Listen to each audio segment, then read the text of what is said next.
What do you think about Venezuela's defiant letter to President Trump? Just days after the U.S. struck a Venezuelan boat off in 11 in a deadly drug rage strike, President Maduro fired a bold letter to Donald Trump flatly denying narco ties and calling for direct talks with Trump through special envoy Richard Grenell. Is this a peace offering or a strategic power play blazing the path to Caribbean chaos? Preppers, this standoff isn't just politics, it's a flashing red alert for what's coming next. Um, so, will Trump take Maduro's call for dialogue or escalate military pressure? Is Venezuela clean or the cartel's shadow boss cloaked in false claims? Could the Caribbean powder keg ignite a wider conflict very soon? Will this extend to other nations in the area? What about Mexico? Lord knows so much is coming through there. Are they going to cooperate with the United States with Trump or not? How far will China go in its pledge to support Venezuela? This is this letter and the military actions in the area are neon warning signs to preppers tracking global flashpoints. Let's break it down and look at this tense standoff. Uh, so, dated 6th of September, the 6th day of September, just 4 days after the U.S. strike that off to 11 Venezuelans aboard that boat accused of drug trafficking. Maduro's letter calls the allegations fake news spread through a hostile media. He cites UN data saying only 5% of Colombian drugs transit Venezuela, and 70% of that small amount is neutralized annually. Well, whatever that means, what does that mean? Anyway, Maduro invites Trump for direct and frank conversation through special envoy Richard Grenell to cut through the misinformation and preserve peace throughout the hemisphere. That letter was publicly posted by Venezuela's Vice President, Delcy Rodriguez, and confirmed by U.S. intelligence sources. Maybe Maduro figures his days in office are numbered. Is this his last ditch desperate plea before he has to flee? I see this as part of a larger game, but more on that later.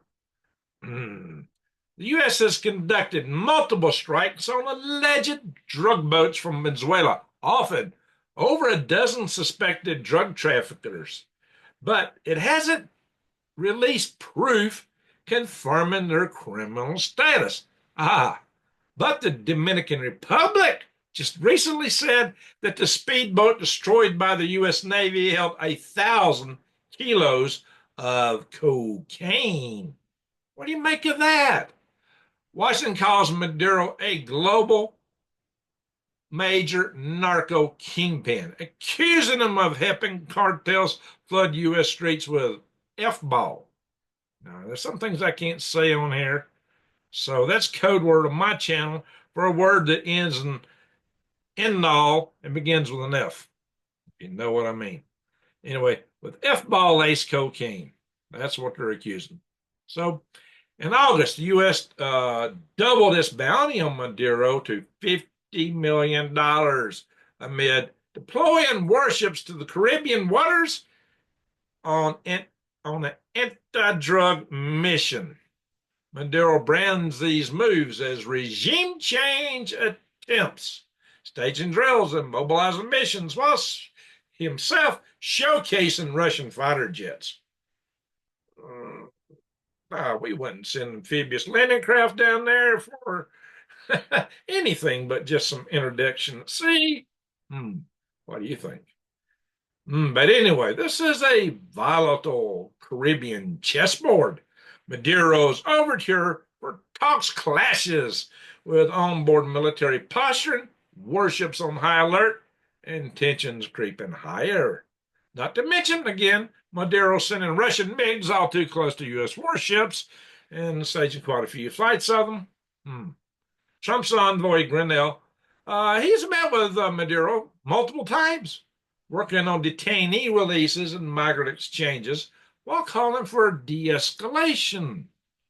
Uh, this fragile mix of threats and parlays keeps preppers watching. Any misstep here could spark devastating regional chaos. What might cartel members in the United States do? Uh, I've asked this question before. Is this drug war just a cover for a proxy war for a larger chess move with China? Or are we just playing checkers? Hey, my friends, if you really want to take care of your finances right now with our global situation going to chaos and the U.S. dollar sliding, I highly encourage you to consider what I got in my wallet here. One of these gold backs. Check it out. 1/1000th of an ounce of troy ounce of pure gold, printed on a plastic substrate so that you can fold it, put it in your wallet like I had that one. You can check them out at defythegrid.com and use the code GreenGregs to get 1% off. They got a deal there. You can find a better deal anywhere else. They'll meet it or beat it. And you can get bullion, the bars, the rounds. You can get coins, gold, silver, platinum. A lot of stuff's available there. Check it out, defythegrid.com. Green Greg's discount code for 1% off. Green Greg's. All right, back to the closing here. Before I go on the closing, think about this. I've talked about this before. North Korea, Iran, Russia, and China all operate out of Venezuela. It is true that some of the other nations are a bigger play in the drug trade. So I've got to really question if it's really a matter of strategic activity that's causing us to focus first on Venezuela. We just don't want to call our hand and tell the world what it's really for. But the drugs are part of it, and they've been devastating the United States, and something needs to be done. We've lost 250,000 people to F-ball alone. But China is a primary sponsor of this because they bring in the precursor materials and used to send the whole F-ball straight to Mexico for the cartels to send straight up in the United States and into other areas. So what is the real game here? It's something to pay attention to, and it could portend bigger, badder stuff. So anyway, how do you engage with a country like China as they're being globally aggressive if we can't even mind our own backyards? Is that part of it? So, with that as a backdrop, I got to ask you. So, will Trump talk peace or launch strikes? I don't think Trump is the least bit interested in this letter. Do you? What do you think? If this war creeps closer to your doorstep, what's your next move? Drop your toughest takes in the comments below. The boldest get heard here. This is Greg Allison with Green Greg, sounding the alert on the Caribbean Flashpoint. Smash like, subscribe, and share. Be sure to bang the bell. This crisis could ripple globally. Stay sharp, stay ready, eyes wide open, and head on a swivel. With that, I'm going to say thank you for watching. Greg out.